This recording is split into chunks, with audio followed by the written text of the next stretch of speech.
السلام علیکم ناظرین، آج ہم بات کریں گے 17ویں صدی میں یورپ کیا تھا پوری دنیا پر۔ ویسے تو 17ویں صدی یورپ کے لیے بہت امپورٹنٹ صدی تھی، کیونکہ اس صدی میں یورپ میں بہت ساری چینجز آئی۔ پولیٹکس، آرٹ، فلوسفی، سائنس اور پوائنٹس میں ہماری یہ ہے نمبر 1 لومینزم، نمبر 2 یورپ کے حالات جو 17ویں صدی میں، نمبر 3 اٹلی کے حالات 17ویں صدی میں، number 4 American revolution, number 5 French revolution. تو شروع کرتے ہیں لومینزم سے، جو ہمارا پہلا اور سب سے امپورٹنٹ پوائنٹ ہے، کیونکہ اس پوائنٹ سے باقی چار یا پانچ پوائنٹ ملتے ہیں جو ہمارے۔ نمبر 1 جو ہم نے آج کی ویڈیو میں بتانا ہے وہ ہے یہ لومینزم۔ اصل میں لومینزم ایک کلچرل ایونٹ تھی جو ڈیولپ ہوئی فرانس میں اور پھر پورے یورپ میں پھیلی، انکلوڈنگ اٹلی۔ لومینزم کہتی تھی کہ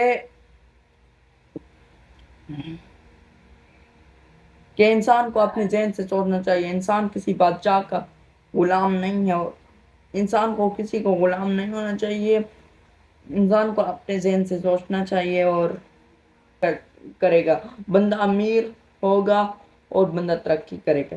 دوسری بات، سائنس میں لومینزم ایک فرق لے کر آئی۔ جیسے آپ کو پہلے ساری چینل سے پتا ہوگا کہ جو گریکس تھے وہ اپنی جیسے ہوا کا خدا ایک ہو گیا، خوبصورتی کا خدا دوسرا ہو گیا۔ لومینزم کہتی تھی بندے کو خداؤں پر نہیں، بندے کو جو ایکسپیریمنٹ کر کر پتہ چلانا چاہیے۔ تیسرا پوائنٹ، یورپ کیسا تھا؟ یورپ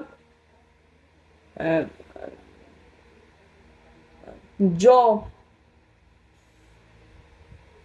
رشیا میں رینیو ڈی لا پروسیا تھا اس دور میں، پھر یورپ میں بہت ساری جنگیں بھی ہوئیں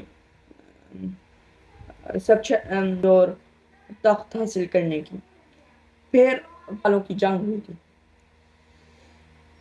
پھر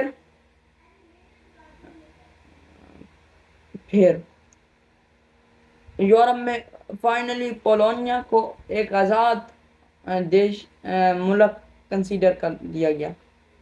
پھر اٹلی پر جاتے ہیں، اور یہ امپورٹنٹ ہے کیونکہ اٹلی کا پھر کسی اور ویڈیو میں آپ کو یونیفیکیشن بتاؤں گا، شاید اگلی ویڈیو۔ اٹلی 17ویں صدی میں ڈیوائیڈڈ تھی۔ اوپر تھی دوکاتو دی میلانو، جس کو ایزابویا خاندان حکومت کرتا تھا۔ یہ اس لیے امپورٹنٹ ہے کیونکہ ایزابویا وہی خاندان ہوگا آگے چل کر جو اٹلی پر حکومت کرے گا۔ پھر تھی لومبردیا، آسٹرینز کے زیر کنٹرول تھا اور لومبردیا پر کنٹرول تھا۔ وینیزیا آزاد رہنے میں کامیاب ہو گیا۔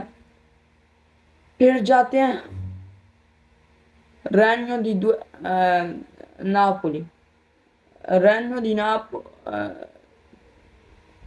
دی ناپولی جو ناپولی کا رینیو تھا بادشاہیت، اس میں انکلوڈنگ سسلی اور سردینیا، وہ بوربونی کے زیر اطاعت تھا، اور آخر میں جو ہمارا ہے فیرینسے پر فیڈریکو سیکونڈو دا لورینا کی حکومت تھی، کیونکہ میڈیچی کا خاندان ختم ہو چکا تھا۔ تو یہ تھے اٹلی کے حالات۔ آگے جاتے ہیں تو آگے ہے ریولوشن 1775، اور یہ ختم ہوا 1783 میں۔ اصل میں ان کی جنگ صرف انگلینڈ سے تھی، کیونکہ انگلینڈ نے ان پر ٹیکس لگائے تھے، کیونکہ ان کو نقصان ہوا تھا 7 سالوں کی جنگ میں۔ تو 13 کالونیز امریکنز انہیں اس میں حصہ لیا، اور انہوں نے گرین برٹین کو باہر نکال دیا انگلینڈ کو۔ ان کا پہلا آئین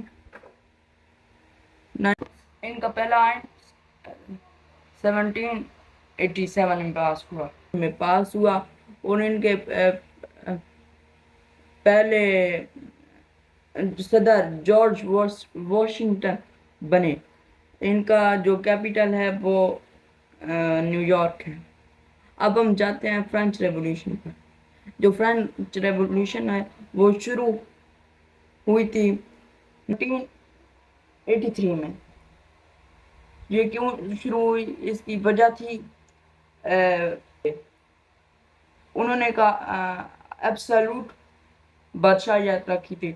ان کو چاہیے تھی یا تو پارلیمنٹری بادشاہیت یا تو صرف جمہوریت، لیکن وہاں ایبسولوٹزم تھی۔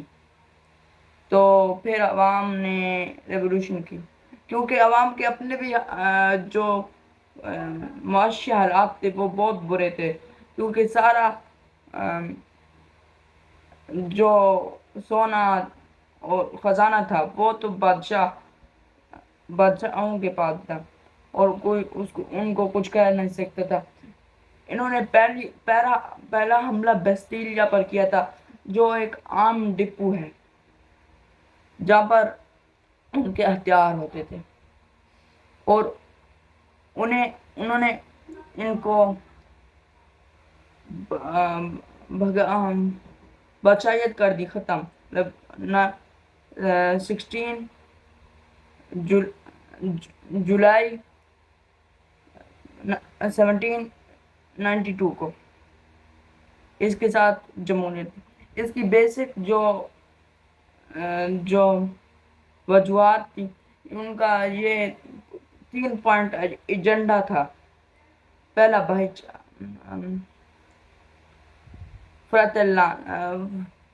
بھائی چارہ،